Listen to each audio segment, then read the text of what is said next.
बिस्मिल्लाहिर्रहमानिर्रहीम अस्सलामु अलैकुम डियर स्टूडेंट्स। आज हमारे पास चैप्टर नंबर 7 नाइन्थ क्लास का टॉपिक नंबर 7.6 है इलास्टिसिटी एंड इलास्टिक लिमिट। तो सबसे पहले हम इलास्टिसिटी की बात करते हैं कि इलास्टिसिटी क्या है। तो जब किसी ऑब्जेक्ट किसी भी सब्सटेंस के ऊपर हम फोर्स अप्लाई करते हैं, डिफॉर्मिंग फोर्स अप्लाई करते हैं, और उस फोर्स की वजह से अगर बॉडी की शेप और साइज़ या उसके वॉल्यूम में चेंज आ जाता है, तो जब उस फोर्स को हम रिमूव कर देते हैं तो उसके जो वो अगर बॉडी अपना ओरिजिनल शेप को गेन कर लेती है, तो इस एबिलिटी को, इस बिहेवियर ऑफ सब्सटेंस को हम क्या नाम देते हैं? इलास्टिसिटी का नाम देते हैं। तो स्टूडेंट्स, इलास्टिसिटी को हम डिफाइन करते हैं: the property of a body to restore its original size and shape as the deforming force cease to act is called elasticity। कि जब बॉडी से हम डिफॉर्मिंग फोर्स को क्या कर देते हैं? सीज कर देते हैं, रिमूव कर देते हैं, और बॉडी अपनी ओरिजिनल हालत में आ जाती है, अपनी ओरिजिनल साइज और शेप को गेन कर लेती है। इस एबिलिटी को, इस प्रॉपर्टी ऑफ अ बॉडी को हम क्या कहते हैं? इलास्टिसिटी ऑफ अ बॉडी का नाम देते हैं। तो डिफॉर्मिंग फोर्स का वर्ड यूज हुआ है, तो डिफॉर्मिंग फोर्स से क्या मुराद है उसको हम डिस्कस कर लेते हैं। तो deforming force, the applied force that change shape, length और a volume of a substance is called deforming force. वो फोर्स जिसके अप्लाई करने से बॉडी की शेप में चेंज आए, लेंथ में चेंज आए या वॉल्यूम में चेंज आए, उस फोर्स को डिफॉर्मिंग फोर्स का नाम दिया जाता है। स्टूडेंट्स, नेक्स्ट हम एग्जाम्पल्स कंसिडर कर लेते हैं इलास्टिसिटी की। On applying force on a spring, जब एक स्प्रिंग के फोर्स के ऊपर फोर्स अप्लाई की जाती है, इट्स लेंथ इंक्रीज, और उस स्प्रिंग की जो लेंथ होती है स्टूडेंट्स वो क्या जाती है? इंक्रीज हो जाती है।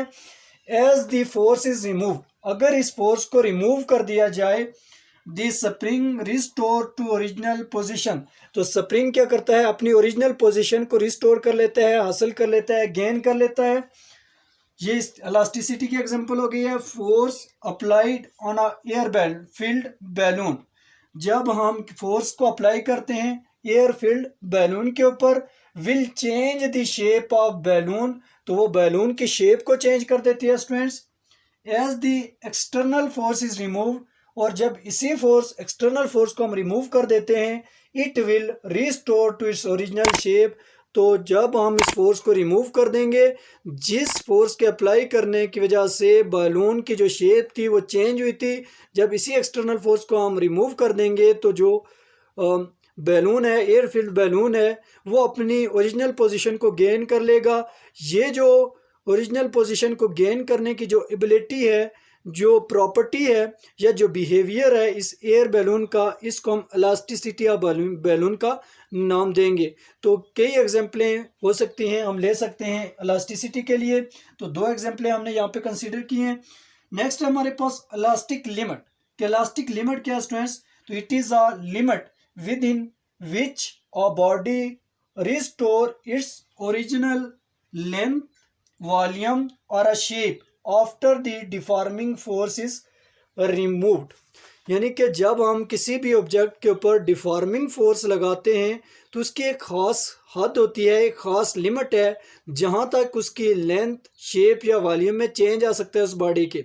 अगर हम उससे ज़्यादा फोर्स लगाएंगे तो बॉडी की लेंथ, शेप और जो वॉल्यूम में चेंज आया है, डिफॉर्मिंग फोर्स को रिमूव करने के बाद भी बॉडी अपनी ओरिजिनल पोजीशन को गेन नहीं कर पाएगी, बल्कि वो बॉडी की परमानेंट शेप, परमानेंट वॉल्यूम या परमानेंट लेंथ बन जाएगी।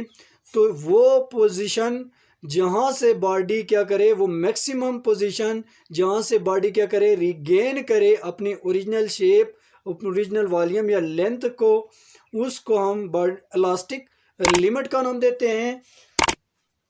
When a stress cross this limit, जब स्ट्रेस इतनी अप्लाई कर दें कि वो इस लिमिट को क्रॉस कर जाए, a body is permanently deform, तो बॉडी क्या हो जाती है? परमानेंटली डिफॉर्म हो जाती है, चेंज हो जाती है। एंड इज अनएबल, और वो इस काबिल नहीं होती टू रिस्टोर, के वो गेन कर सके, रिस्टोर कर सके to its original state after the stress is removed. ठीक है, कि वो कहता है कि अगर इतनी स्ट्रेस अप्लाई की जाए कि वो इस लिमिट को क्रॉस कर जाए, तो बॉडी की जो शेप हो जाती है वो परमानेंट शेप बन जाती है। और बॉडी से अगर स्ट्रेस वो डिफॉर्मिंग फोर्स रिमूव भी कर दी जाए तो तब भी बॉडी अपनी ओरिजिनल पोजीशन को गेन नहीं करती। तो स्टूडेंट्स, ये था हमारे पास टॉपिक आज 7.6 elasticity and elastic limit. Next video lecture में हाजिर होंगे एक नए टॉपिक के साथ। अल्लाह हाफिज़।